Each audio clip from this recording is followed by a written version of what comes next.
What's up, Gabe? Hey there, Ian. Hey. And greetings, fellow stargazers. And welcome back to a new episode of Blank as a Fart. Here we are wrapping up our summer vacations. How'd that go for you, Ian? It was good until Yeah? today When it ended. when it ended abruptly. Boo to that. But yeah, we've gotten our travel on. We've seen what we need to see to get back into our weekly swing of things. So here we are launching off on Cooper's post-Laura storyline. Yes. You kind of said in pre-show that there was a lot of stuff you weren't expecting here. Yeah, there was just, and I wasn't expecting this. I mean, this is a lot of like starter up stuff, and then Yeah, a lot of seeds planted for a but lot of new storylines here. the episode itself wasn't bad. Like the last previous episode where I was just it was the previous one I was pretty much harping on constantly, right? Yeah, Yeah, yeah. yeah, yeah. This one didn't seem. It wasn't very. Repulsive or not repulsive? Like it's like a word like that. I'm trying to think of a word like offensive. It wasn't an offensive episode. It was shot well. It Everything wasn't was an affront to God. yeah. Like the previous episode, I think I just railed on pretty hardcore. This one is Mostly like for technique, and yeah, this one's fine. which as we learned in the credits was probably deserved. But as we'll learn later, the filmmakers behind this episode were a little more practiced in their Yes. abilities. So people we've known, talked about before. So we'll get on that in the end recap here.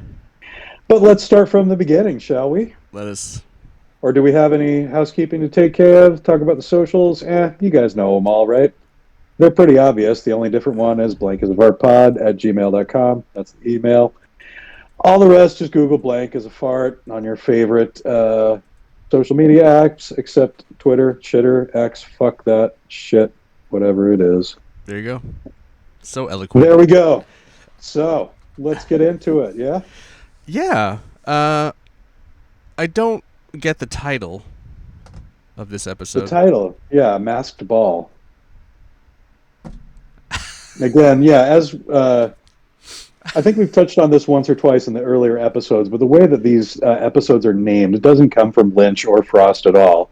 It comes from German television, Oh, okay. where they name the episodes because the episodes had no names, and I guess it was I don't know if it was a requirement or just something they decided to do, but yeah, German television named these episodes, and then the names were translated back into English And they for. decided to keep them for everything Well, after not this, on or any no? official release. Okay, No, so no.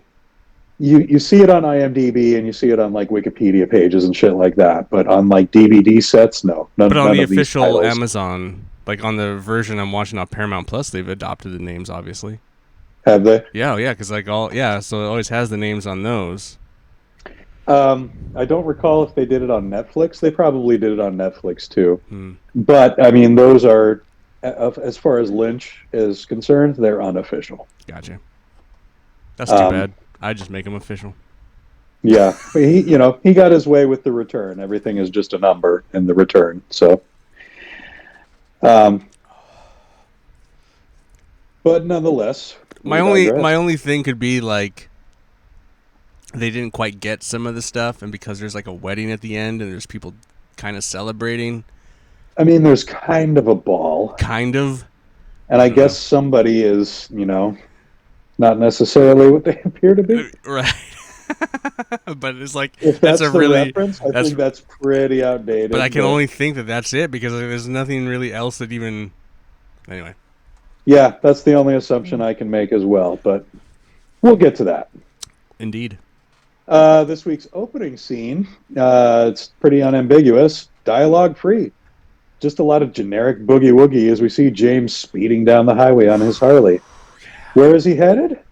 Don't know. Don't care. So it's good that we cut right to the sheriff's station, where Harry and Cooper are interviewing Betty Briggs about her husband's mysterious disappearance the previous evening. Betty doesn't seem too worried, as mysterious disappearances are apparently common in Garland's line of work. which is to say top secret Air Force intelligence kind of shit. She does divulge that the Major's obsession with the woods that surround the Twin Peaks area. I added a word in there that was useless. When Cooper inquires if contacting some non-human entity that dwells in the woods is part of his work, Betty shuts him down with a quick, "That's classified." But how does she know that? Yeah. I mean, she's just a homemaker, right? She doesn't. Well, military men always need a sympathetic ear. I guess. And military wives were good at that and being discreet about it. You know. But if that's on his notes that are next to his bed or whatever, you could have them. If they tell you the secret, that's fine. I'm sure she's going to sort through those herself before she hands anything over. But anyway, the three agree that the best course of action is to just sit and wait. Betty offers to bring in some notes that she discovered on the Major's bedside table.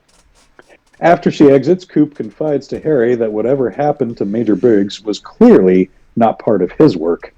Was part of the work of the forest or something like that. Man, Cooper is meta this week, isn't he?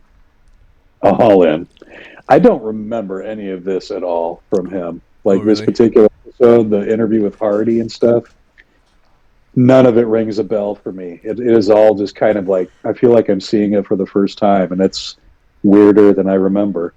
I don't mean that in a bad way at all, but I just like, yeah, I mean, I never really assembled Cooper's spiritual deep dive as happening like immediately following Leland's death and what he witnessed there. Right. Putting that part together here, it's really obvious that Cooper was very deeply affected by the conclusion to the Palmer mystery, and like he's on a different path than he was before it now. This case has fundamentally altered him. I mean, what did it? Was it? We don't know. Maybe. Well, I think you're making some pretty deep assumptions there. But now even his colleagues are like, "Hey, Coop, you're. So anyway, I'm getting ahead of things. I mean, he's definitely seen some weird ass shit in his time in Twin Peaks. And, he sees a lot more weird shit in his past, kind of retconned in a way that we'll see later. But, let's stay to the present for now. Okay. Enter Andy and Hawk, who have procured a wedding gift for Doug Milford's upcoming nuptials. As Hogg puts it, a Doug Milford wedding is something of a seasonal thing in Twin Peaks. A temp receptionist buzzes in with a call for a Dale Grouper. It's our old pal, Gordon Cole, calling to let Cooper know that he's got his back in this whole investigation business. Through a healthy dose of Lynchian comedic relief, we learn that the DEA is sending Agent Dennis Bryson to investigate the drug trafficking charges. This seems to be someone Cooper's familiar with, as he mentions to Harry that Bryson is a good man, no nonsense. Mm-hmm. Foreshadowing, huh? I guess. I guess so. Now, yes. In retrospect. After Gordon's pep talk, Cooper heads into the interrogation room where Agent Hardy is awaiting with a couple of assistants, one of whom is manning an ancient Macintosh portable computer, which gets a good tight close-up at the start of this scene. I wonder if that was like legit product placement. Had to have been. Not something you heard about a lot in this day and age. Right. I don't remember seeing any media coverage of that happening, so... Interesting. I don't know. I mean, it might be... There was no mention of it, really, in the trivia I read about, so... Someone must have been a fan, maybe? I don't know. Yeah, who knows? Because, like, nowadays, when it's like you have a computer, like they just put a sticker over the logo and stuff, so... Right, or even, like, a bottle of vitamin water or shit gets, like, the price tag, and... So, curious that they made such a point to demonstrate exactly what that was. I'd like to learn more about that someday. Any of you folks listening, watching, who are old hands at this, if y'all know the story, check out our cool new computer. You guys could have one too. I wonder if you could play Dark Castle on that. Asks Cooper for his defense. Cooper presents none. only that he was completely justified in the rightness of his actions and is confident that he's committed no crime. If they think he's broken the law, they can go ahead and prosecute him for it. Basically, a very polite, fuck y'all, bring it on. Right. Hardy shows Cooper some respect by going off the record to advise him against this course of action. But Cooper offers a long-winded explanation about a different game that lies beyond the board and beyond the darkness, leading Roger to rightfully ask him, "What the hell are you talking about?" To which Cooper responds, quote, "I'm talking about seeing without fear, Roger. I'm talking about looking at the world with love." End quote. Hardy recognizes that Cooper has been under a lot of pressure while he just cracked a big case, so a full psychological evaluation may soon be in order. Cooper thanks Roger for his candor and takes a long look at his gun and badge laying on the table before he heads out the door without them, the suspension intact. What are your thoughts about this dialogue out of Cooper here? Honestly, I have no idea. Like, I was just thinking, like, oh, he's just gonna use the Force on this one. Just gonna walk the earth like King and then Kung Fu, and just whatever. Just I'm sure I don't really know what, like. Not something you get in a cop show very often, is it? Well, this isn't. I mean, he's an agent, not a cop, Gabe. You know. I just. And we were a fair amount of years off from any kind of FBI weirdness. But the previous TV, scene was weird with them talking about the Major. The Major's disappeared randomly. I mean, it's just kind of all this weird stuff is going on. The other thing I forgot to mention before we moved on to this interview, do you think that Cooper was intended to look directly at the camera? Or is he looking kind of off and above the camera in that last scene in Harry's office? Oh, I didn't feel like is he that was, kind of a... You didn't feel like that was like I didn't feel like he was looking at me. No, okay. I didn't feel like that. felt it was kind of ambiguous. It felt borderline to me. But that would have been too much, I think, for this show, even this show. After watching so much Deadpool in the last couple weeks, I'm pretty sure he wasn't. I was just about to say the same thing. Anyway. Just about to add that. Go see Deadpool and Wolverine, kids. It's good shit. Speaking of kids, now we're off to school as we see Nadine making her way to class. Stopping to talk to Donna along the way. Holy shit, Donna is back at school. Good for her. Donna asks about Eddie's friend with the motorcycle, but Nadine has no news to offer about James. She does, however, have a question. She wants to know what the deal is between Donna and Mike. Apparently, Nadine has developed a bit of a crush. Speaking of the devil, Mike just happens to walk past, and Nadine takes this opportunity to objectify him like a piece of meat, or rather bread, remarking on his cute buns.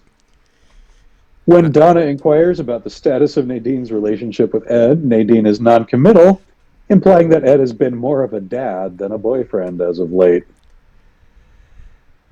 She's not creepy at all. Not at all. Not at all. Not even 30 years ago. I mean, yeah, this was some weird shit. Well, I have a comment, and it also it's about something that happens, I think, in just the next scene. But my new subtitle for this episode was Twin Peaks: Above the Law of the Underaged. Right? Yeah. Because, like, literally the teens in this episode that supposedly go to high school, like, are going to get victimized by this, 30, 40-year-old woman, and then this other thing, they're just buying alcohol. Just give me a beer. I don't know. Well, we've already seen them hanging out at the Roadhouse, so that's not new. I know, but it's But it fucking did seem wild. awfully bold, didn't it? Yeah, Not even a please out of the guy. Have we seen them drink beer? I know they've been at that bar. I don't think we've ever actually seen them put a bottle to lips. And maybe that's a network Or ask thing. for one? I remember them actually asking. I remember seeing Bobby with one in his hand, sitting at the bar. I don't remember him asking for one though. Yeah, Anyway, nobody asking. Yeah, anyway, but who cares about that stuff? Let's just let them do. They're yeah, adults. They're all I adults. mean, we're not that far removed at this point from an 18-year-old drinking age in a lot of states. Let's be honest. But not this one Not this one. or that one. Well, I live in unfortunately Washington. for us, yeah, not me. Unfortunately for us, we get to learn what James is up to as he pulls over to some roadside bar called Hideout Willie's, admiring a vintage Corvette in the parking lot on his way in. The high school senior confidently orders a beer while taking a seat next to who we assume is the owner of the Corvette, a well dressed blonde woman with late 80s supermodel looks. How about those side-swept bangs? She is quick to chat him up, and we get a few minutes of painful soap opera dialogue about how men bottle up their emotions. I'm only quiet on the outside. Before she gets to the point, she's done fucked up her husband's fancy Jaguar, and she needs James's help to fix it before he gets back from wherever the fuck he is. This is some pretty awful acting. Oh And God, it's and horrible. it gets Every worse. minute of it. And it gets Yes, worse in the next yes, scene with them. It's just like, what yes. is this about? And it gets worse in future episodes, I'd like to add. So if you all see a social media post where I talked about my least favorite B plot, here we are, gang. Oh, This is it. This is the part of the series that I will always fast forward on every rewatch until now. yes. This is my first time watching these scenes in probably 20 or more years, Jesus. Mm. and I hate them every bit as much as I did in my youth, maybe even more so. Like It's just, James can act. If he's directed properly, he can act. This yeah, lady, holy shit. she felt like just like a Playboy model who got shoehorned into television somehow because, Well, she was on Baywatch. I did look her up, so. did you look her up? I did too. I know she just recently passed away, so I'm sorry to Oh, disparage her. jeez. I feel terrible now. Yeah, shit on me. Well, anyway, yeah, rough. Anyway, Rough. yeah, she introduces herself as Evelyn Marsh and tells him that she lives right up the road, but hey, there's no hurry. Let's get our drink on, young'un. She slides James a couple of quarters to play the box, and he picks out some spooky gospel blues on the juke. He leans his head against it as if in anguish, despite being just kind of bubbly and charming seconds before. Yeah, the scene all over the place. Really bad. Don't like it. Bad medicine. Not looking forward to the rest. It's funny. Not really. Not. I mean, yeah. Not even funny bad. I mean, maybe some of it is later. Because I remember, like, I know exactly where all of it is going, and it's just, it is ultimately so worthless. Awesome. Just accomplishes nothing at all. Great. All filler. So excited. I guess they had to. All I filler. guess he's contracted. They had to do something with him. Yeah, I mean, I've spent a lot of time in our previous, oh shit, where are we at now? 18, 19 episodes? Yes.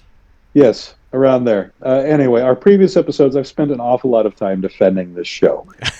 These particular scenes, this is where I'm going to unleash my vitriol here. all Like, right. you will hear no defense from me All right. when Evelyn Marsh is on our screens, ladies and gentlemen. I am not going to be kind about this part of Twin Peaks. I was just. At It was. all. It just seemed so. I mean, okay. Let's just get to. Let's get it. She's seducing him to fuck him, basically, and ultimately, but what else But could there? as anybody who's ever watched a soap opera before knows, that's not all. Sure. There's Again, more. No. underage teenager hmm Although we're, getting close. Maybe his birthday. previous to the days of cameras and revenge porn. So, What is the? Oh, we're not there yet. But anyway, yeah. So it's just.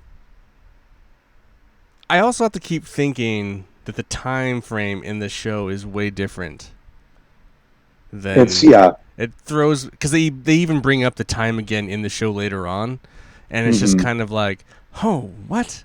Oh, that's right. This is happening in such a condensed time, but it's been like for as long as you and I have spent watching this, it seems forever. We are only in 2 weeks of let's call it Cooper time. It's wild. So if you measure by the amount of time where like Cooper enters Twin Peaks, we are maybe 3.5 weeks from. So they were literally in high school, and because James's both girlfriends have died, basically, he's off wandering. 2 out of 3. 2 out of 3. Okay, fine. He can't stay with the third one because he's too butthurt that the other two are dead. Get killed too, yeah. Maybe that's it. I don't know. Yeah. So. And Donna doesn't seem very. You're understanding. Donna doesn't seem very butthurt about it. Donna just seems more concerned with like. Going back to school. I don't know what she's concerned with. Expelled or gets held back a grade. I don't know either. I don't know. It's like just look pretty, just look good enough. I don't know. She's not. Anyway. Just be awkward around Nadine. Help Nadine make the right choices, not the wrong ones. Oh no, she ain't gonna do that. Oh really? Let's get her arrested. Nadine is making no right choices from here on out, except for maybe 1 or 2. She makes some good choices eventually. At the station, Andy is preparing a bouquet for Lucy's return from her duties at the Milford wedding. Good old Dick arrives with his little Big Brother style mentee, who goes by the name of Little Nicky. Derivative. No way. The kid is clearly just a prop to Dick, who is all too eager to dash his plans with the boy once he learns that Lucy isn't available for lunch. But Andy, good guy that he is, seems genuinely interested in getting to know the kid and offers to pay for a chocolate malt at the Double R, much to Dick's chagrin. Boy, you should have seen the voice text that came up for that sentence.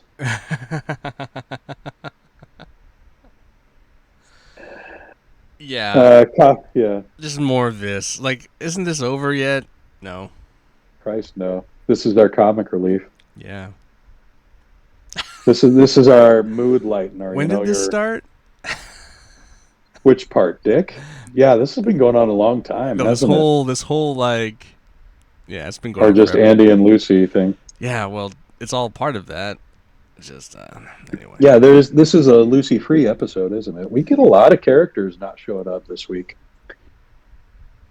Probably because we get a lot of guests. We also get a lot of dialogue between 2 characters who are never on camera together at the same time. Like, I never used to notice that sort of shit, but whenever I do now, it bugs me. Oh yeah, it just takes me out of the moment so bad, especially like group shots and stuff like that. Gotcha. So, I mean, I don't know how much of it is real in this one and how much isn't, but, that's the magic of movies and TV. So, we'll let you, the audience, be the judge. It's coffee time in Truman's office as Harry, Coop, and Hawk discuss all the what-ifs and ins and outs of Coop's suspension. Cooper decides to switch topics by inquiring about the White Lodge, which causes the sheriff and his deputy to exchange a knowing glance. Hawk offers an ominous warning. Cooper, you may be fearless in this world, but there are other worlds. Cooper's inquiring mind, of course, wants to know more. So I'm going to use a lot of direct quotes here, as this is probably the most verbose explanation of this part of the lore that you're going to get. You mean the light side of the Force and the dark side of the Force exist in Twin Peaks? Is that what you're... This is... this kind of mythology is not exclusive to Lucasfilm. Notwithstanding the fact that Dwayne Dunham is the director of this episode. Any film, any dark side, light side. The duality of man is old hat. But this is kind of taking it to another level, I think. Okay. Anyway, this is Hawk's speech here. Mm-hmm. My people believe that the White Lodge is a place where the spirits that rule man and nature here reside. That ends the quote here. Uh, Truman adds that this is a local legend that goes way back. That's a very simplistic way of putting it. Naturally, where there is a white lodge, there must also be a black lodge, which Hawk describes as, quote, the shadow self. Yin and Continuing, yang. quote, legend says that every spirit must pass through there on the way to perfection. There you will meet your own shadow self. My people call it the dweller on the threshold. But it is said that if you confront the Black Lodge with imperfect courage, it will utterly annihilate your soul. I have a question. Yeah. Slightly, I don't know how long you've been in Portland for a while. Mm-hmm. There was a bar called the Black Lodge in Portland. Is that still around? Do you know of this bar? Yeah, I remember hearing about it. I Like remember Branks intending to and the visit. Black Lodge. I think there were two Yeah, different bars on top of each other or something like that on yeah, the east I side. remember seeing the name. Never ended up making it out there. I have been to it. Have you? Yeah, I've been to it. The Black Lodge. Yeah. Was it Twin I don't Peaks know if it themed? was Twin. I wasn't into Twin Peaks at the time, so I could not fucking tell you. You didn't see anything that you recognized, like the zigzag pattern or the red curtains or anything like that? All right. It's possible. I was pretty drunk when I was there. You drunk at a bar? And who knows, maybe it started out that way and then changed hands for ownership or redecorated, shit like that happens. I don't. Yeah. I was just curious if you had ever been or heard about it.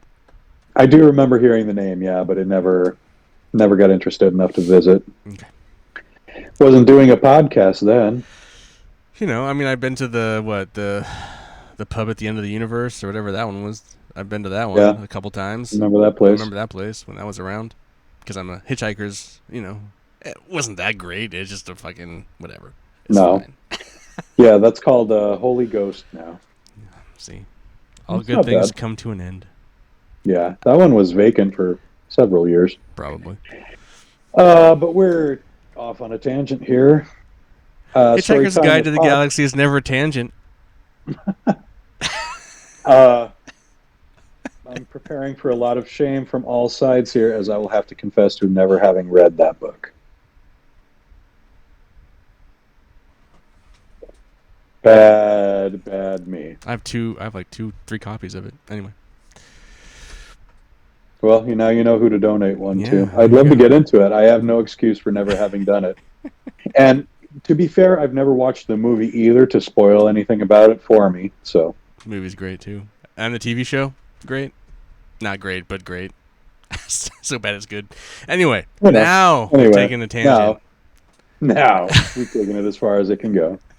So we'll say that story time with Hawk and Ian and Gabe is interrupted by the temp receptionist announcing the arrival of Agent Bryson. Cooper tells Harry that Bryson is a brilliant mind and they've worked together before, but there's a little surprise in store for the trio as Dennis has become Denise.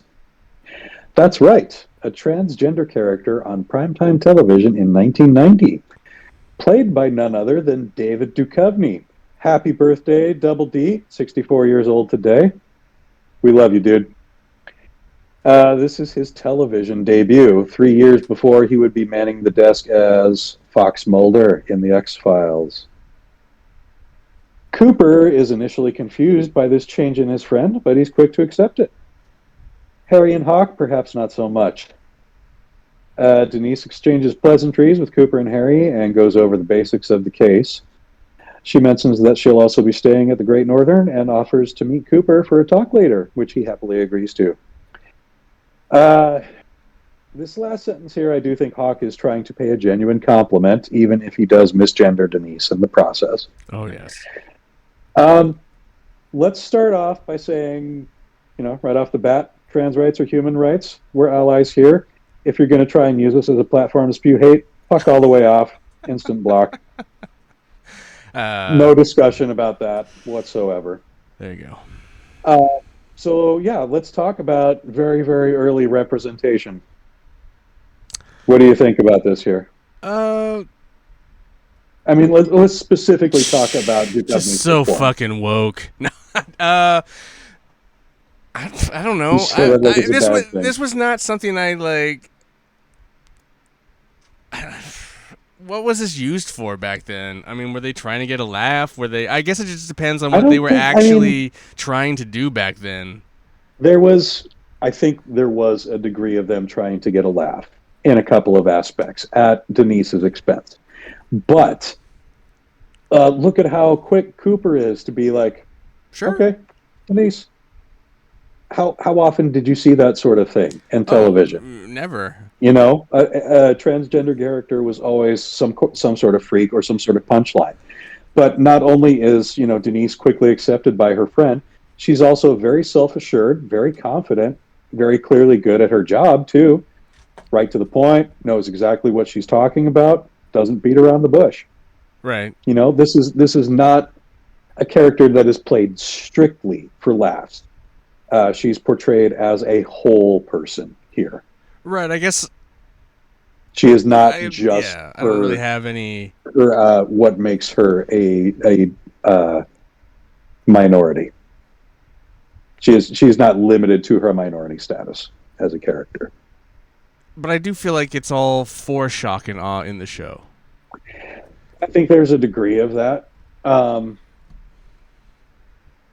but Lynch kind of pushes the How much do things you think that Lynch actually did? Lynch write this one?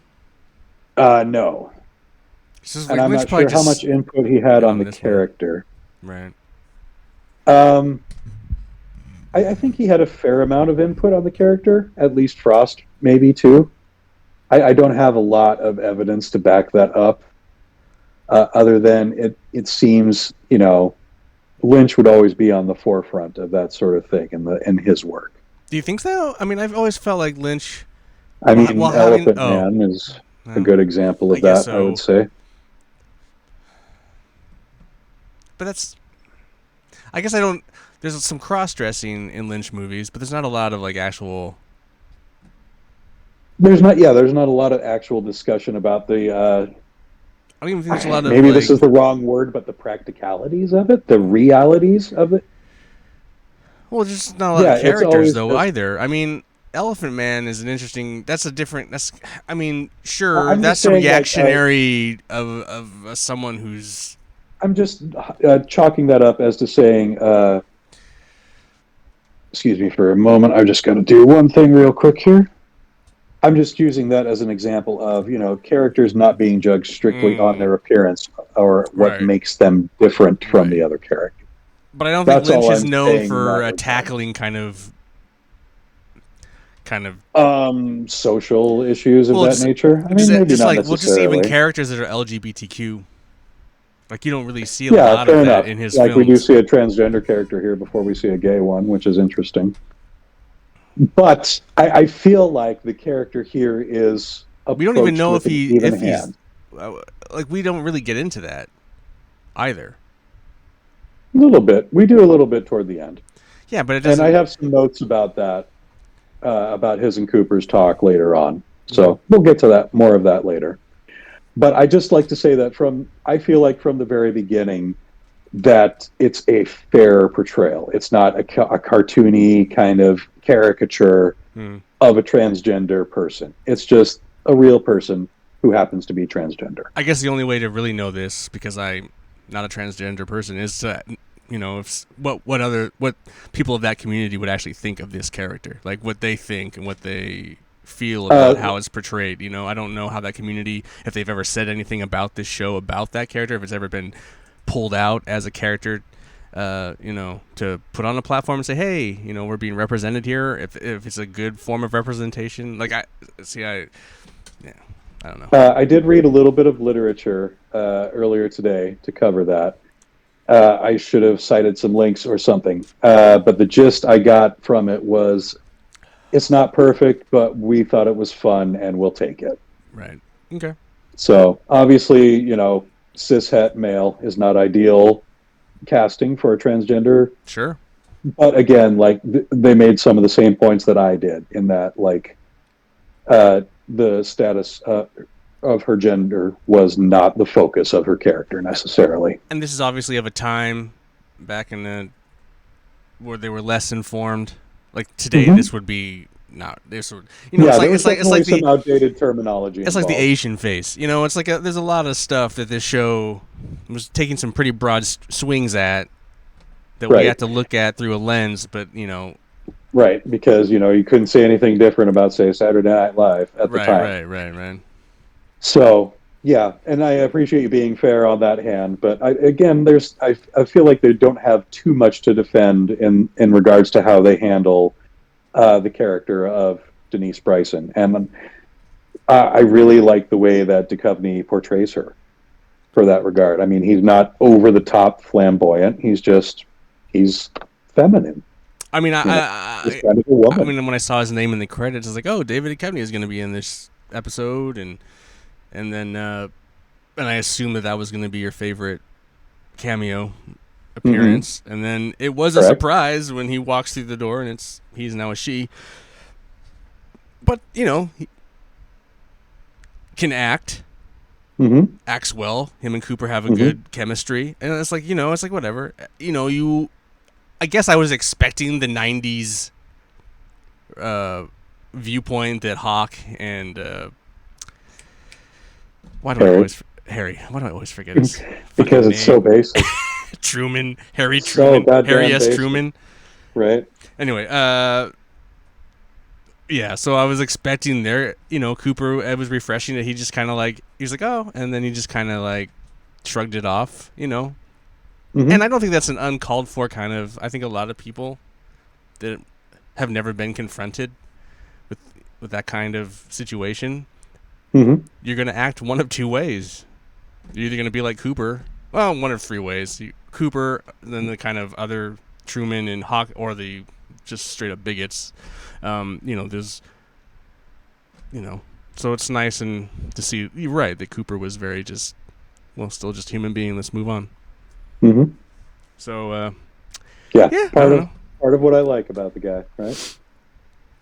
Plus, he's on a spiritual journey right now, so he's just like holier. He's like holier than thou. Yeah. And I don't think we get any scenes between Albert and Denise, which I think would be hilarious.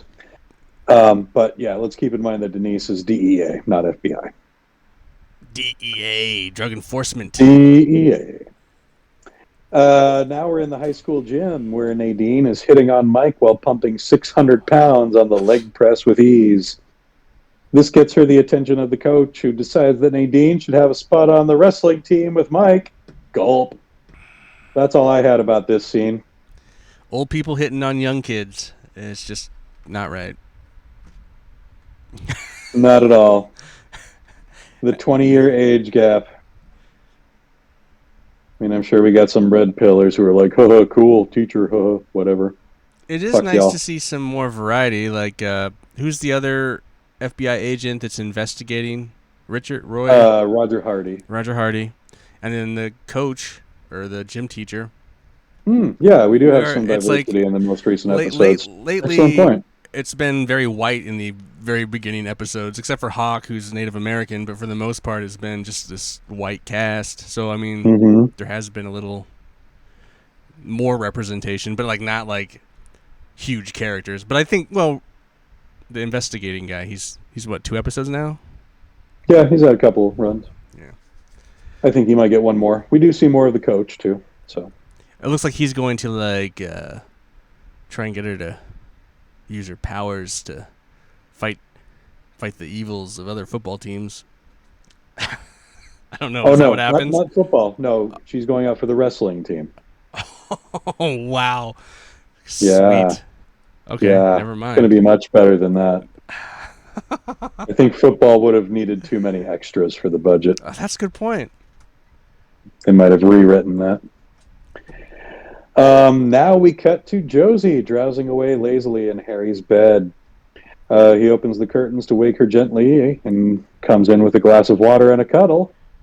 But he's also quick to insist that she start spilling the beans as to where she's been and what the fuck is up, girl. I was kind of nodding off on this part. Like, okay, yeah. I was like, okay. I got your summary here. Yeah, so here it is, the big Josie origin story. She was a child prostitute on the streets of Hong Kong. She was taken in by a wealthy businessman named Thomas Eckhard. He was everything to her: father, teacher, secret lover. Ooh. Speaking of age gaps, we get it from both sides in this episode. She married his business associate, Andrew Packard, to gain her freedom from him. She blames Eckerd for Andrew's death, although she does kind of leave out the part where she helped. Josie explains that to Eckerd, she is just property to treat as he sees fit. Now she fears that Eckerd won't rest until she and Harry are both dead. Tough guy Harry boldly mutters, "Let him try." Oh yeah, I remember all that. Came flooding back now, did it? With a bad taste in your mouth. I mean, at least this is a somewhat more interesting plot ish. So I'm gonna give you a little spoiler. Uh-oh. And tell you that we will see Eckerd on screen. Just to hear what your fantasy casting for this role is now that you've heard about him. And remember that this is like 1990 television.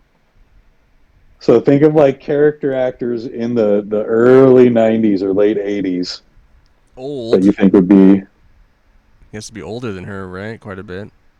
That's open to interpretation. To be perfectly honest, I would guess the actual actor couldn't have been older than me at this point. But we'll have to look that up when he turns up. Fuck. I don't want to put you on the spot. Let me just... So think about that. We'll come back to it later. It's got to be... I have no idea. I'm not a really good, well-versed in TV actors, really. Fair enough. Of that period of time. That's fair. Particularly in drama, I get that. Yeah. We were at the age where we were way more on sitcoms, weren't we? I just watched movies over and over again. I just that only too, watch yeah. movies, really. We had that talk, didn't we? Not a TV guy ever. I'd watch Fresh Prince, but that's about it. Yeah. It had a good balance of drama and comedy, didn't it? Jeffrey was the best character. 100%. Jeff was the best character. No, not Jazz. What was the butler's name? What was his name? Wasn't I know his name you're... Jeffrey? Isn't it? I think it's Jeffrey. I was like Jazz. Yeah. DJ Jazzy Jeff. Well, Because I had home base before it was a I was cool. Yeah. Yeah. Not a lot of bad things for anybody to say about that show, really. Good stuff. Cultural touchstone. Kind of like Twin Peaks. To a lesser degree, yes. A lesser degree. I think that's honestly fair. Twin Peaks spoke to the weirdos, but Fresh Prince spoke to a much bigger audience. At the Double R, we get a little fan service for Mod Squad enthusiasts as Agent Hardy shows up for a piece of cherry pie and some coffee, offering Norma some high compliments in the process. So yeah, Clarence Williams III and Peggy Lipton, both Mod Squad cast members. Okay. As I was saying earlier, we don't actually see the two of them ever on screen at the same time. Oh. So I don't know if they were even in the same room while this was filmed. But, fun to have it in the show. I'm sure a lot of people took notice. This is what they would call stunt casting nowadays. Now asshole Ernie and loudmouth asshole Hank make their entrance. Hank raids the kitchen while Ernie feeds Norma STD jokes and tall tales. She's having none of his crap, though, and lets him know that her mom has split for Seattle and that he should probably do the same. But Hank's all like, nah, bro, we got drugs to deal. Pretty much. At least you got a free meal out of it, right? Pretty much. And no noogies this time. They look like Cheeto-flavored tater tots. They were so Sweet orange. Potato. Or they were sweet potato tots? That's kind of what I figured. Oh. Was that a thing back then? Yeah. Oh, okay. If you say so. Sure, why not? Sure, why not? Or they were just slathered with Lowry's salt and butter. What It do I looked know? like a sad Albertsons deli sandwich out of a package with some potato salad and then like some Cheeto Some tater shitty tots. JoJo's. Yeah. Oh, that could have been it. Shitty JoJo's. That could have been it. I like how he turns the plate and tries to munch on the JoJo's. I love watching actors eat. It's a fun kind of experiment because you know they don't want to. Yeah. So while these two jerks discuss cocaine, we move over to the counter where little Nicky is enjoying his malt by blowing the whipped cream off right into Uncle Dick's face Mm-hmm. and spinning Uncle Andy's stool underneath him when he goes to sit down. I didn't see that one What a- coming. I definitely thought that the kid was going to be a dick to Dick, and I thought Yeah. that Andy was going to kind of befriend him, and it's going to be like really to rub it in. But then they decided not to go that route. Nope. Instead, he's a problem child. And does that really fucking work? No, I don't think so. But sure. It never works, you know? No, but like Did spinning the this, seat. did this come before the movies? Oh. Like I don't know the physics of that. I mean, it would work if he actually had both feet off the ground when he sat. Or maybe one foot, it would throw him off balance. But I don't know. We can try it someday. someday. I hope so. Now we have a new location for the show, Evelyn's garage, where James has had his look at the underside of the Jag, declaring he should be able to fix what ails it. Do we really get to see that quite a bit What, him working on the car? in the garage? In this really sad garage? Yeah, we see a few scenes in here. Oh, sweet. I assume they were all filmed like in the same couple of days. But you know more about production than I do, so I was just curious if like we're gonna get this. There's gonna be a lot of hot, steamy scenes with them in the garage working over this car. well, like I said, if there are, I've only watched them in fast forward through the last 20 years, so All right. some of it is going to be as much of a surprise to you as it is to me. Some of it I remember all too well. We get more god-awful soap opera bullshit as Evelyn rambles on about how her husband Jeffrey has to have all the best and rarest and most expensive toys. Then some romantic rebel bullshit from James about how his bike takes him to a feeling, not a place. And sometimes he turns off the headlight on the highway and just rides into the dark like a real fucking genius. Before we go, I want to say like that sweater is fucking awkward, and I thought at first it was on backwards because it's like so up his neck, and it's like, are you wearing that sweater backwards? Like, what is going on there? Well, no, because he's got a whole other collar. I know he's got a collared shirt Underneath on, that. but it just looks so fucking. I actually, I had a comment about the sweater at the end because I kind of like it. I'm almost envious of it. It looks like warm and like cushy without being scratchy. Oh, maybe, but it's. I also like the color. But anyway, For such a badass, he wears such weird ass But yeah, clothes. great sweater or not, it really doesn't help. My the mom picked it dialogue out. here. No, not his mom. His mom's the drunk. Oh, remember? that's right. Sorry. So actually, Laura might have picked that one out for him. Or Donna, not I Donna. bet she had good taste. No, he had that before Donna. I think he was wearing that sweater in the pilot. There's I all think this he wears like that sweater every goddamn day. alluding to the property, like he's got to have the best. Like so, she's basically talking about herself, and Yeah, she's all a this, trophy. but wife. like the acting somehow got worse from there to the bar, from the bar to there. It's like, yeah. wow, it's Well, I mean, it's not like the material improved in the meantime. right. It's like some, There's a reason why I loathe every scene with Evelyn Marsh in it, dude. And you're about to find them all out. so good. Yeah. Oh God. Can't wait. So yeah, apparently whatever James needs to do to the car is going to take several days.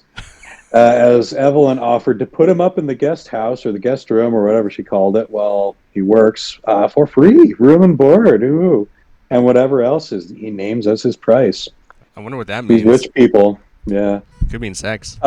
Yeah, apparently she would also enjoy the company because, husband's always gone. She doesn't always know where. James, man of the world that he is, sees no red flags here. I do like his sweater, though. Oh, no. I don't. It's backwards. Put it on right. Backwards. Half expecting the tag to like poke him in this baby face chin. Now we move on to Ben Horn. Poor guy. He's looking increasingly unhinged as he watches old home movies on a projector in his office, smoking and drinking away. Well, he's had a rough couple of weeks, Gabe. He certainly has. I mean, just the last couple of days has been hard on the dude. And it's about to get worse, let me tell you. The footage is from the groundbreaking ceremony from the Great Northern Hotel, where young Ben is handed the golden shovel by his father to dig the second chunk of dirt, while little Jerry mugs for the camera and Mom looks on with pride. Ben quotes Shakespeare to a blank screen as the film runs out, and his reverie is interrupted by loudmouth asshole Hank. Well, he kind of kisses his mom, doesn't he? He does, yeah. That was the still for our social media post earlier this week. Promo business. Now I have a question. Wait. Sure, go ahead. So the brother's Horn. Mm-hmm. That flashback with the younger lady, was that her mom? No. Okay, so that is she had a name, person. Remember? Dolores somebody or other. Oh, okay. So I'm guessing she was a babysitter. Okay. All right. Or a nanny, or I just like there's not like some weird mom shit going on in this show too. No. Why not? Why can't there be? It was 1990. Because killing your daughter possessed by an alien is not weird. Like, yeah. Anyway, is he an alien or is he really just a uptight owl? I mean, we don't know for sure. We don't know. I mean, we're leaving that open to interpretation. The brothers Horn, their mother could have been possessed by this same creature way back in the day. Could be. Anyway. I mean, does all of the darkness in Twin Peaks dwell just within the Palmer family? Hard to think that's the case, isn't it? Hard to think. But I mean, the Major's the one that's missing right now. That's very true. All right. And Ronette saw Bob. Oh, yeah. So, yeah, it's not just a bloodline thing, folks. Yeah, where are we? Loudmouth asshole Hank kicking in the door and leaving it wide open while they talk about illegal shit. He's arrived to let Ben know that Jean Renault is muscling him out of the One-Eyed Jack's business. And the muscle he's using is, what? Hank himself. Ben agitatedly warns Hank not to get involved with, quote, that psychopath, but is clearly in no shape to prevent this hostile takeover and quickly backs down to some physical intimidation from Hank the asshole.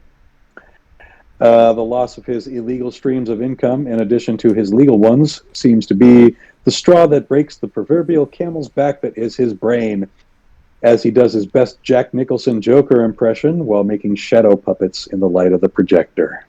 All right, I just had a curiosity, and you probably already know the answer to this. This has nothing to do with the scene that just happened, but we were talking about the Palmers, and then it just, because her name is Laura Palmer, and then Arnold Palmer, and Arnold Palmer has a drink that's iced tea and lemonade mixed together. Do you know that there's a drink called the Laura Palmer, and do you know what it is? It's got to be wrapped in plastic, whatever it is. No, it's because it's Twin Peaks. It's like the Arnold Palmer, but because it's Twin Peaks. A shot of vodka? I don't know. It's not tea, it's coffee. It's coffee and lemonade. Coffee and lemonade. Is it Laura Palmer? It's literally like a bunch of it came up. It's crazy. I'm going to have to ask my brother about that. Yeah, there's coffee, lemonade, Laura Palmer, coffee, lemonade. So I don't know how... Yeah, here's another one. Oh. This one does have gin in it, though. Anyway. That one I might try. Weird.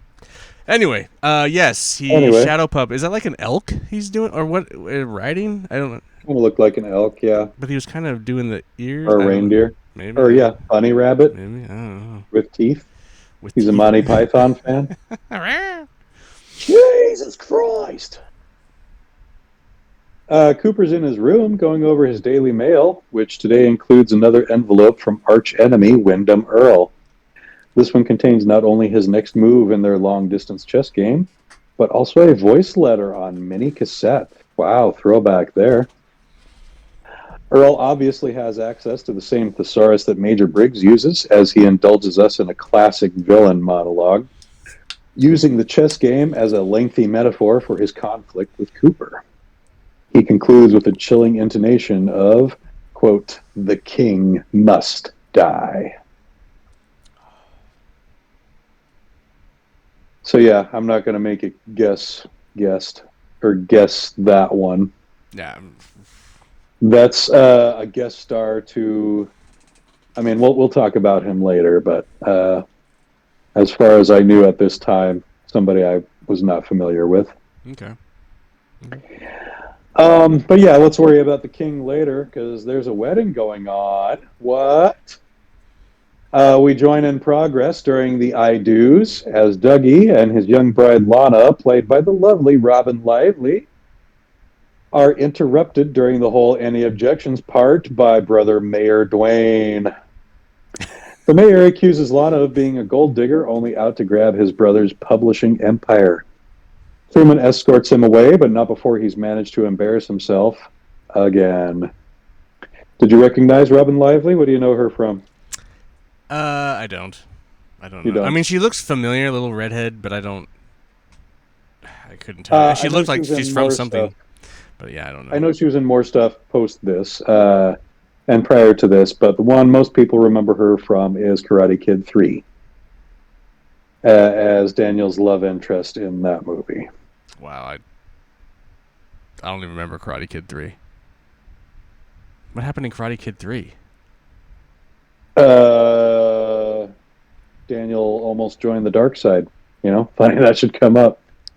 He started training that's under the one Kreese's with what's his sensei. name with Kreese. That's Terry Silver. Terry Silver. That's Ponytail. Right. Ponytail Yeah. guy. Yeah. How come she hasn't been on the show yet? No, yeah, I'm up to date. On Cobra Kai? I'm up to date on that, yeah. Okay. I was like trying to remember, like, what the about fuck that yet. happens in Karate Kid 3? But yeah, you're right. Now Yeah. it's all rushing back. She's like the one cast member who hasn't showed up yet. Mike Barnes showed up twice. But not, what's her name? I forget what her name was even. But anyway, she might be more well known these days as sister-in-law to Deadpool. She is, in fact, Blake Lively's sister.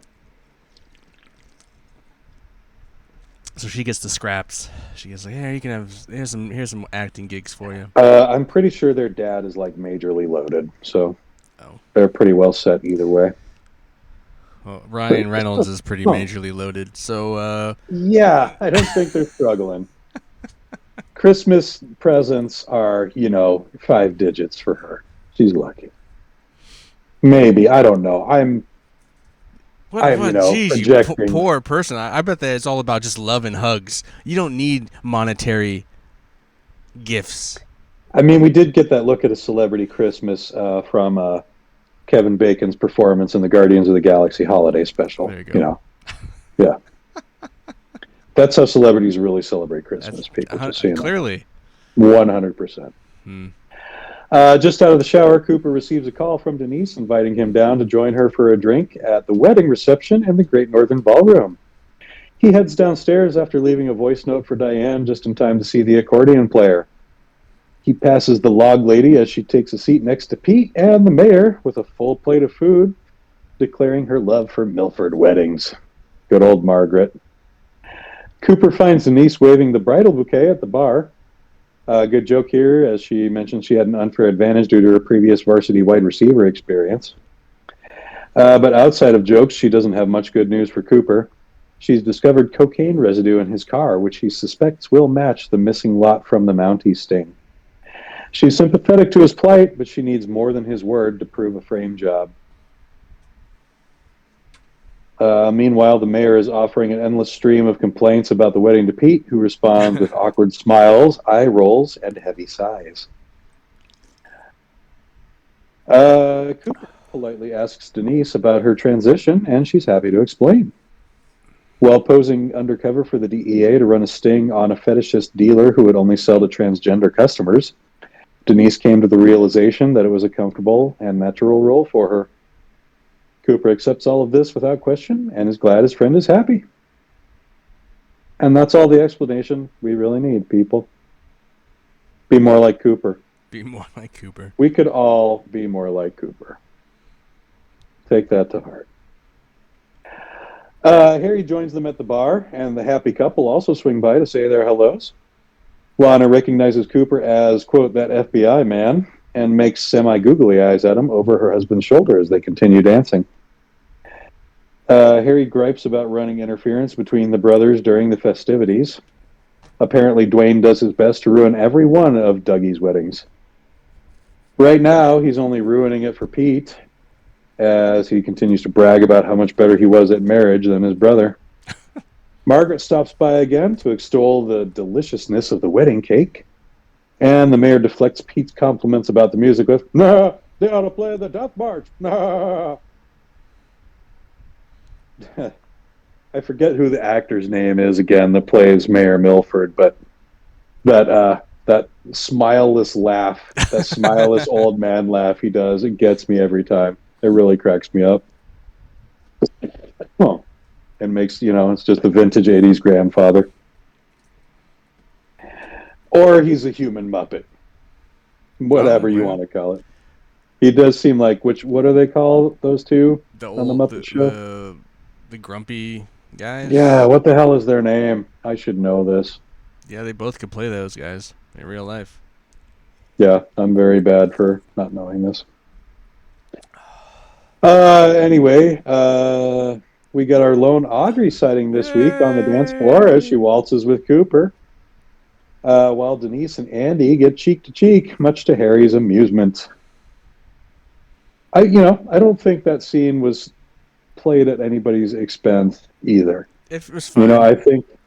I was actually surprised. Everybody looked like they were genuinely having a good time. I was really surprised we saw Audrey. I wasn't like, that's just like, she must have just been around that day, because it's like it's in her contract that she has to appear in a certain amount of episodes. Maybe it just like seems so like okay. Yeah, because of all the people who didn't show up this week, like we didn't see Ed, no Shelley, no Bobby, no Leo. Who else? At least a couple of, no Lucy. I mean, even Donna's scene is really short. Yeah. So, filming schedules, it must be a lot tougher to juggle that for this era of television than we realize. Or maybe we just never looked that closely at it until we knew what the signs were. Or they're shooting multiple episodes and... Oh, I'm sure that's it. It's just like, whatever. Yeah. They're part of the DVD extras for the disc I'm on now. It includes like production documents and some stills and stuff. And I can't make heads or tails of what any of these notes actually mean.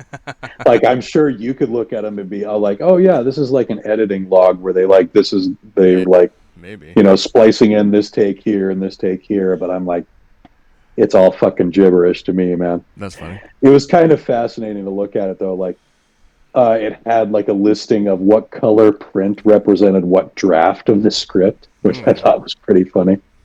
Wow, how many drafts of script do they have for this one? I think there were 6, and I don't know if that was this episode, but like it was Goldenrod and Cherry and Pine and funny shit like that. Huh. So from Andy and Denise's dance, we cut to a framed photo of an old man on a desk, which we presume to be our first look at Andrew Packard, based on Josie's dialogue in the background. Interesting timing there. I wonder why. We're getting to see who he is. Right? Interesting framing for that scene, too, right? Notice that door in the background? What? Josie is in Catherine's office to warn her about the danger that Eckhart poses, but Catherine knows everything that Josie's been a part of from the very beginning and eagerly confronts her with that knowledge. You will be my Asian slave now. Right. Josie counters that Eckhart would have killed her if she hadn't have obeyed and throws herself at Catherine's mercy. Catherine benevolently offers to take on Josie as a housemaid, And I use that term loosely because she makes it pretty clear very quick that she's not going to be a great boss. As a subdued Josie leaves the room, another door opens from the other side for a soap opera shocker. It's Andrew Packard, alive this whole time. He proclaims that everything is going according to plan, and it seems that plan is to use Josie as bait on a hook for a fish named Eckhard. Roll credits, which are a reprise of the Horn family movies. At least that, I mean, that's a little more interesting. Does that actually intrigue you, this whole Eckhart business? I mean, not really, but it's more interesting than the fucking James and what's her name. It's definitely more interesting than the Lucy stuff. I'm tired of the Lucy and Andy. Like, come on, complete this and you guys can do something else together funny. Like, move on from this weird. Anyway. Yeah. Certain subplots can last an entire show. Other subplots should wrap up in a few episodes and then do something else. Like, maybe you guys get married and then that's the episode. And, you can do little steps with the group. Not this long, truncated, will she, won't they, will they, won't they, for like... Anyway. Yeah, but how many other plot lines get to cast cute kids as comic relief, right? Oh, yeah. I mean, all four of them are like the comic relief. Yeah, there's a fair amount of that in this episode. And then, I don't know. I mean, we didn't know. I mean, the whole Josie thing is obviously a plot from the very beginning. We don't really know anything about it. We've barely... I mean, this is the most... I mean, there was Secret Asian Man. Now there's this. I mean... Yeah. I don't know. Yeah, there's not a lot of intrigue with all of our other mysteries solved at this point. So, yeah. Nice to have a little something else to dig our teeth into. But it's not that. You're right. It's not that interesting. Yeah. So what's your take on the history between Cooper and Eckhart? What hasn't Cooper told us yet? Or not Cooper and Eckhart, Cooper and Wyndham Earle. What has Cooper not told us? Yeah. Because there's got to be more to it. If Earle is this determined to kill him... This isn't just an insanity thing, right? What did Cooper do to make his former partner hate him this much?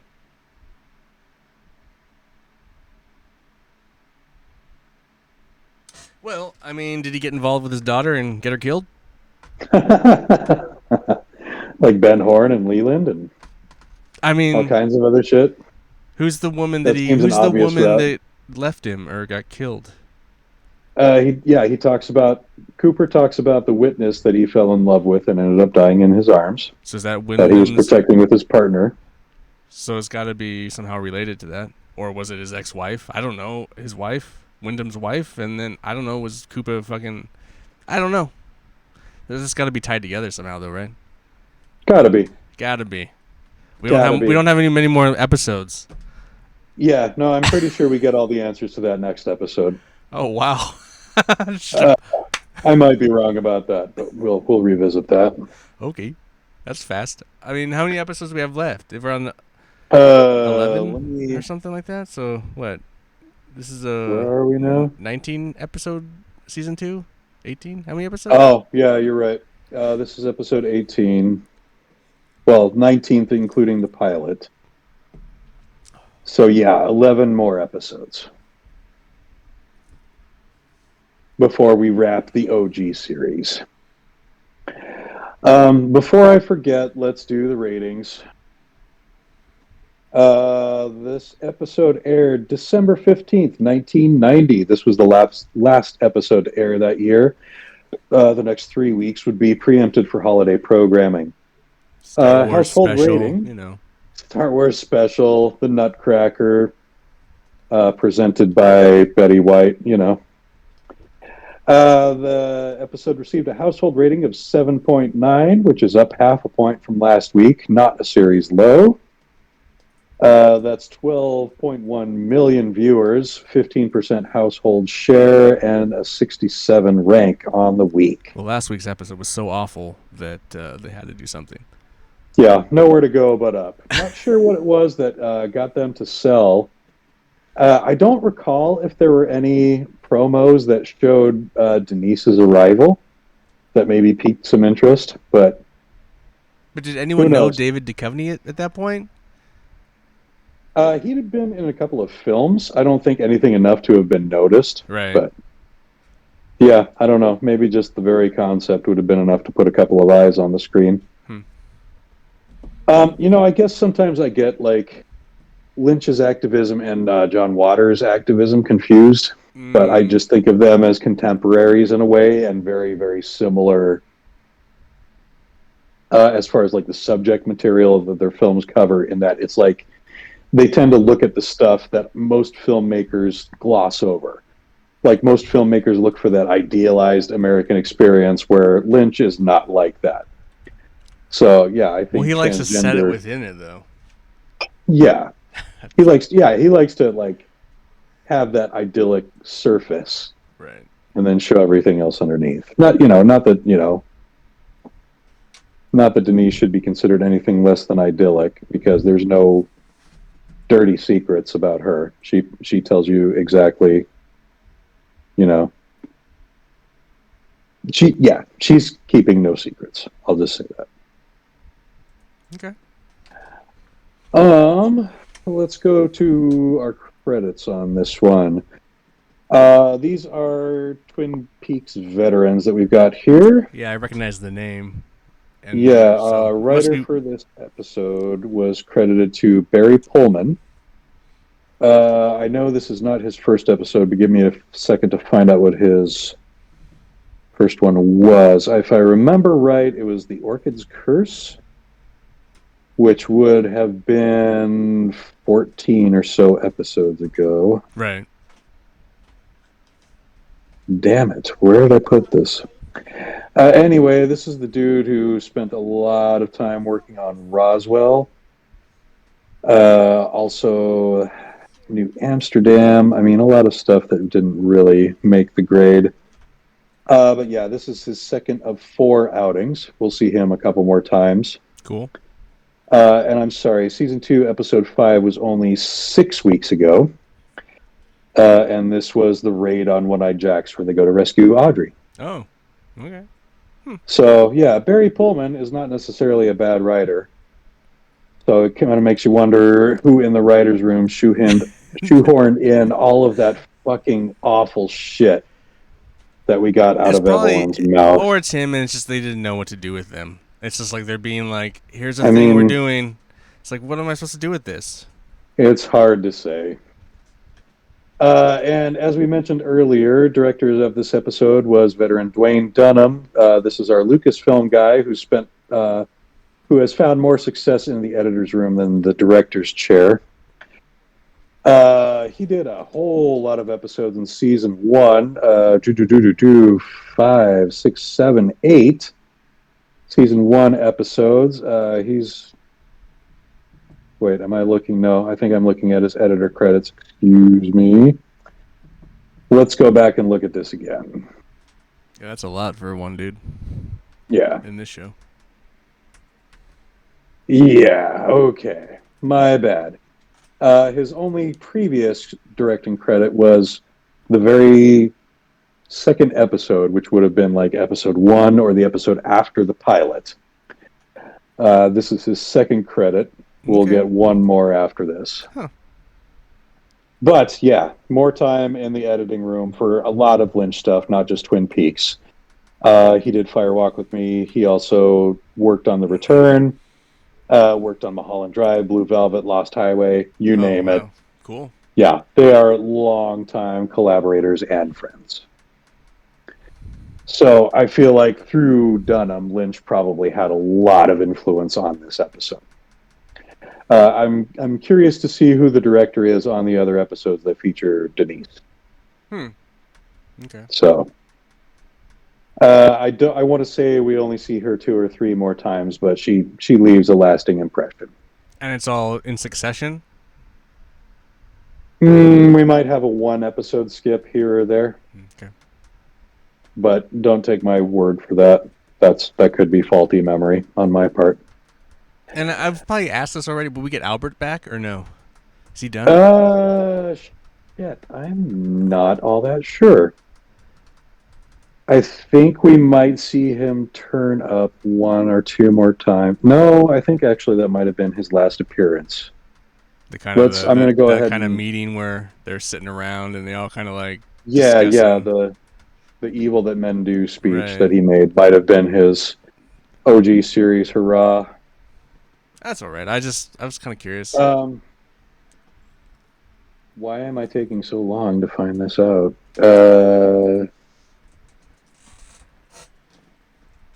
He'd be a long ways down in the major episode guide.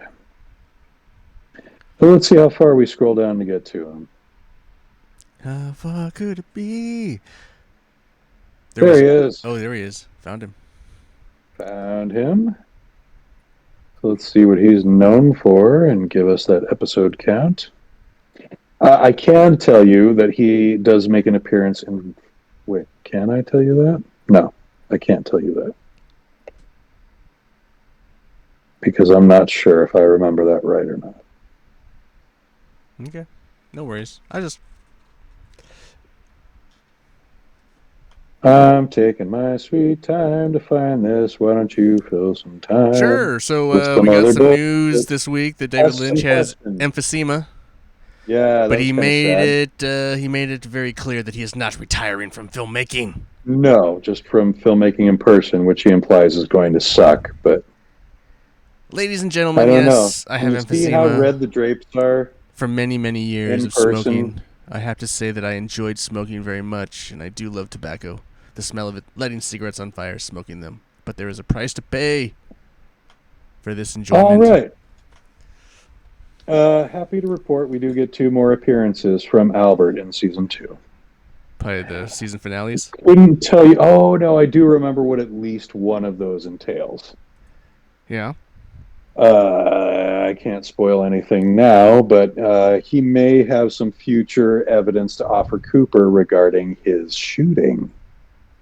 We haven't revisited that moment in a while. That's one whodunit that we haven't come back to. Who shot Cooper? Gotcha. So yeah, Albert will be back to help us wrap up that mystery in a few weeks. I fucking completely forgot about that. I did too until just now. Funny how that shit works. Oh, he got it? shot? Is that important? And we had even talked about like lingering mysteries, just not, a little ways into the episode. Funny that did not come up. Probably was the major. Somebody in the Black Lodge.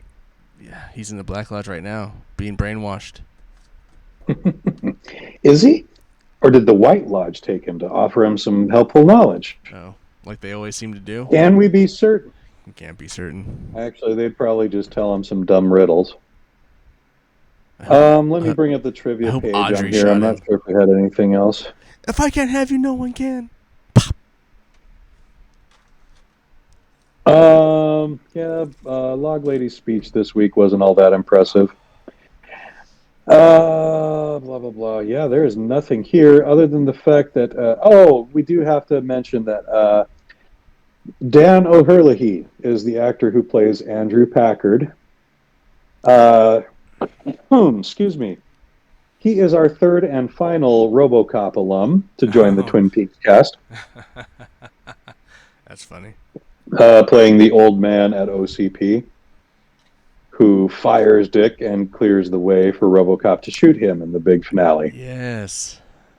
Fun fact, he is also the father of Gavin O'Herlihy, who plays our friend Mountie King, or Eric Thalberger from the Willow movie. Wow. The family ties. That's, yes. Another father-son combination that we have here that have made acting appearances in Twin Peaks. That is funny. In addition to Warren and Mark Frost. That is funny. It makes you think that it's a lot more close-knit than it really is. They talk about Nepo baby bullshit, but, it's just family business. When a guy takes over his dad's furniture store, nobody calls him a Nepo baby. Right. Hollywood's always been that kind of business. Yeah. if I want to call out nepotism, I'm gonna say fucking LeBron James and his goddamn son, who's in the Right, Lakers, and it's like his kid can't play jack shit, but his father You know, made him get in the in. case of somebody like Chet Hanks, where there's no obvious talent present, then maybe it's a different story. Yeah, if like your dad's like But forcing you into something that you clearly can't do, just so you can yeah, so you can play with your son on the same team. yeah, That's some fucking nepotism. I, But I lumped Jaden Smith in there, but we won't go there. yeah, I mean, that could have gone either way, but ultimately, Um, there is one other small trivia note here in that this is the only episode that is not directed by Lynch that has an alternate credit sequence. oh really? Yeah, so the credit sequence for this episode rolls over that additional footage of Right, Ben right. Horn's home movies. Oh, that alternate. Okay. Right. Whereas any other episode that is directed by someone not named David Lynch is Gotcha. just that standard still shot of the 8x10 of Laura, And that's just. even for the remainder of the series. So did Dwayne also edit this one? Probably. That's probably why he just thought this is a fun footage to use as. And there was even more footage that turned up as outtakes on one of the discs. One of the other extras I watched for this disc on the DVD set was like just a little short documentary on the Fan Fest that they do every year. Showed some footage of that and how that works. Although this was a long time ago by our standards now, this was footage from the 2007 Twin Peaks Fan Fest. Wow. It's a long time ago. Yeah. So there were 3 actors or actresses in attendance. There was Kimmy Robertson, who plays Lucy. The actress who played Ronette, whose name escapes me, and the actress who plays Sylvia Horn, Ben's wife, Audrey's mother. So not exactly the A-list talent, but some footage of them doing Not a necessarily Q&A, the B-list talent, Gabe. No. And from what I understand, Kimmy makes it out there almost every year. Well, I guess Gimmy's B. But those other two, not so much. Yeah, those are deep cuts right there. So they did roll footage of a costume contest that they had, a little bit of stuff from a trivia contest. It was fun stuff. Looked enjoyable. Okay. This is escaping me. Where was Lucy at? Oh, she was helping with the wedding. Yeah. But then we never don't see her at in the wedding. Attendance. We don't see her dancing or anything, and yeah. Okay. And then, wasn't it the last episode, or was it the episode before that her sister or friend? A couple episodes ago, she went to visit her sister. But who was the friend that came? Newborn. That was her sister. So she did come then after she had gone there. Yeah, she came back. Okay. Is she still in town technically or no? According to this excuse, yes. Okay. Yeah. Her reason for not being on this week's episode does not take her out of town. It just takes her to an event that we all get to see later. But she's not there. That she's still not present for some reason. But then her sister is still in town. No, her sister has gone back to Spokane or whatever. Are we sure about that? Yeah. We never see them again, ever. I don't believe so. Okay. Wasn't the sister the last episode? No, I think that was 2 episodes ago. Okay. Maybe 3. Wasn't that long ago? Gee, it's all blurring together now. Right? Think of how I feel, having watched it 6 times now. All right. Remember all the times I told you, remember the Red Room's coming, the Red Room's coming, and I was off by like 3 episodes? It came one time. Yeah. And some flashback. Yeah. Don't worry. I promise we'll revisit it. And the last episode. I don't remember when. The very last episode. Maybe. When Cooper confronts the killer. Or the guy that shot him, I mean. No. Or the owl. The Or owl. the owl. that The got owl. him. It was the owl in the red room The owls are not what they with seem. the revolver. Well, I thought we were going to run a little longer on this episode, but I don't have that much more to add. You got anything No. any good shots that we missed, or You thought we were going to This one talk just longer felt- about this one? I don't know. No. I just more felt this one important was for some reason. pretty. I thought this was pretty competent. Some weird stuff. Some pretty boring stuff too. Mhm. No, I mean, it didn't. Like I said, it wasn't a very offensive like the previous episode. It did not offend me. So I didn't really. I don't know. Yeah, I don't know. It felt like a really long recap to write. I did spend like my second watch through where I do my notes part of it took me a lot longer than it usually does. So I don't know if I was just like struggling to put it all into words or whether there's just an awful lot going on that I needed to summarize. But You did a good job there, sir. oh, thanks. Appreciate I mean, you that. always do a great job, but I really appreciate you doing all this work for my enjoyment. That's real kind of you, Ian. Really appreciate that. Let's get that. There we go. there it There's that is. emoji. Yeah. All right. There we go. Well, and then, also the heart. Oh, we're gonna Well, some then, heart. I think there's only one thing left to mention that I intended to bring up at the very, very start of the episode. Thank God. All right. Goodbye, everybody. Here's the email address. We'll see you next time. We're not going to run out on this. We do want to wish, last and foremost, a very, very happy birthday to my co-host here, Ian, who celebrated his birthday yesterday. My 46th. So, 46th birthday. He's just Old. a couple weeks ahead of me there, folks. So we'll say happy birthday to you, my friend. Glad to know you. Glad to have celebrated so many of these together with you. Yeah. We're happy to be doing this. Indeed. Show him some love on the socials, folks. Milkman Pictures. You know the dude. He's a dude. He's a dude. He's the dude. opinionated guy who's hoping for a return of Forrest Gimp. You know, we haven't seen much He's of the the dude Forrest that don't lately. look older than me, but he is. Believe it or not. Believe it or not. All right. Well, I guess we'll wrap things up a little earlier than usual. Then I mean, this you week. say that, but it's still an Yeah. hour and a half long A episode. good 90 minutes. Yeah, good 90 minutes. Good for a podcast. Not one of our monument ones, but that's okay. They don't all need to be It wasn't a monument episode. banger bangers. In some ways, yes, but in ways related to the I show suppose. itself, I guess no. there's some monuments. I mean, there's some Yeah. some flags to stake in the ground here. Sure. Yeah, absolutely. There's things to remember. An increase in representation across the board. That's really. right. So. Proud moment. So anyway, we'll go ahead and say once again, check out the socials, like, share, subscribe.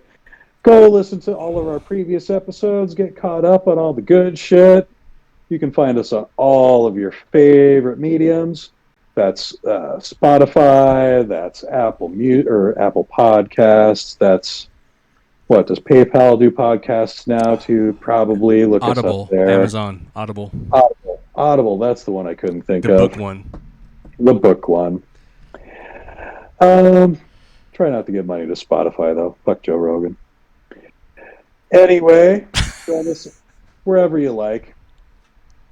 But join us next week where some stories get better, some stories get worse. We'll leave it up to you to figure out which ones. We hope to see you next week or in the comments whenever you feel like it. Thanks again for tuning in, folks. Love you, Ian. Happy birthday. Love you too. Thank you. We'll talk to you all again soon. Let a smile be your umbrella. Later. That's funny.